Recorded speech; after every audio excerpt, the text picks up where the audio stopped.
Sawadee Krab, and welcome to another episode here for the Catcast on the Funked Pod, the time of the week where we talk about all things cat. And today,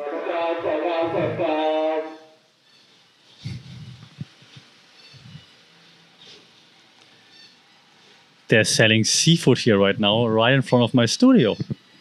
Just awesome. Yeah, just keep parking there. It's fantastic.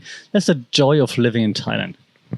There's like a pickup truck driving around selling seafood from the back of his pickup truck.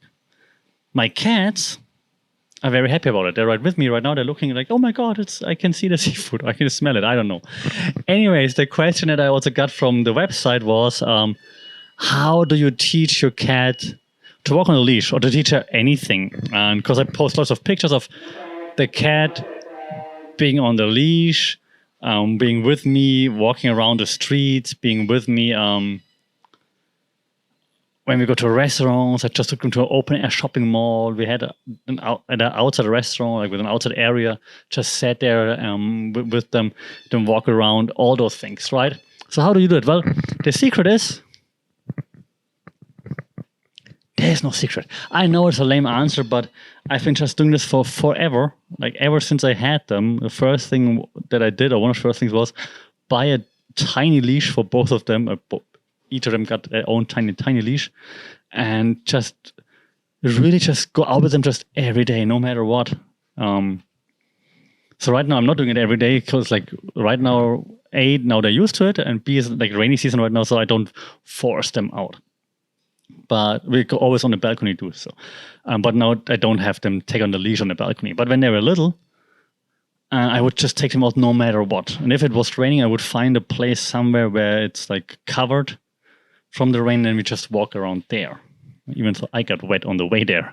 But I just made it a point to basically, if I wasn't sick or anything, every day we go out at least a little bit with the leash, no matter what. And since it was during the pandemic, working from home, so I, even during rainy season, just like now, but right now we're back working on site, so not only working from home, but back then I was just working from home, so I could just make it work. Like no matter what, like the 3 hours a day where it's not raining, let's just go out, right? So I would just take them out every single day on the leash, so that they're getting used to it. By now, if it's not raining, they're used to it. Now, 2 years later, of course, and so Snooze, the black one, she usually just walks to the door and goes like, meh. It's like, I'm not like, okay, I understand, it's time to go out. And so they're demanding it now because they just like walking around, which is fine. Like, it's great. So we go out every single day unless it's like raining like crazy or something. In terms of like how to teach them other stuff, right? So I'm not teaching them too many tricks, to be honest. Could be a time thing, could also be like, I don't think that they're like one-trick ponies or several trick ponies. I do, like, so if I call them, they're coming, they're listening. They do understand different intonations in the voice, I think. At least it feels like it. And if I point, like, I can make them go to places. And that's, of course, reinforcements, right? Positive reinforcements doesn't always need to be food. It could also be like, hey, good job. Like you talk like with a nicer voice and you pet them and so on.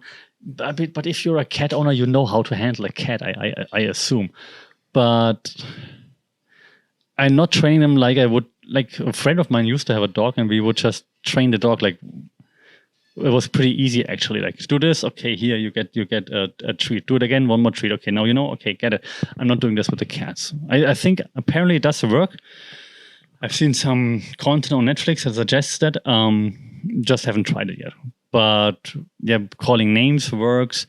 Telling them where not to sit. I just turn around right now. For example, there's this one ledge on my balcony where I also record a podcast. And one time Snooze almost fell down from there. So I tried not to have her sit there because it's wet sometimes, and the rain and so on, it's slippery. So every time she walks on there, I just have to say her name.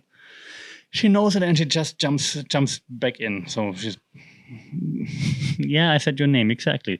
So I think they're way smarter than many people give them credit for, and they're not lazy.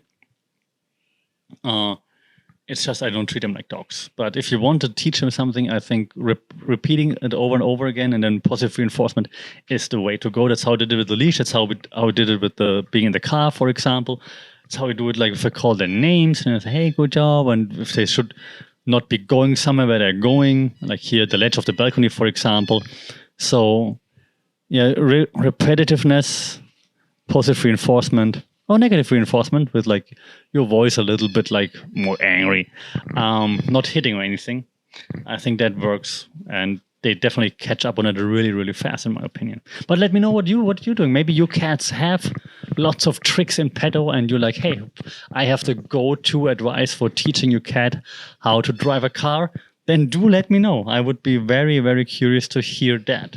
Okay, so shout out in the comments, let me know, or via email, funkitpod@gmail.com. That's a very short Catcast today, but as I said, rainy season right now, so I have to use the few moments that it's not raining to just get out with the cats and do something outside so that they are going to be happy and not mad tonight when it rains again. Until then, stay safe, take care, don't get too wet.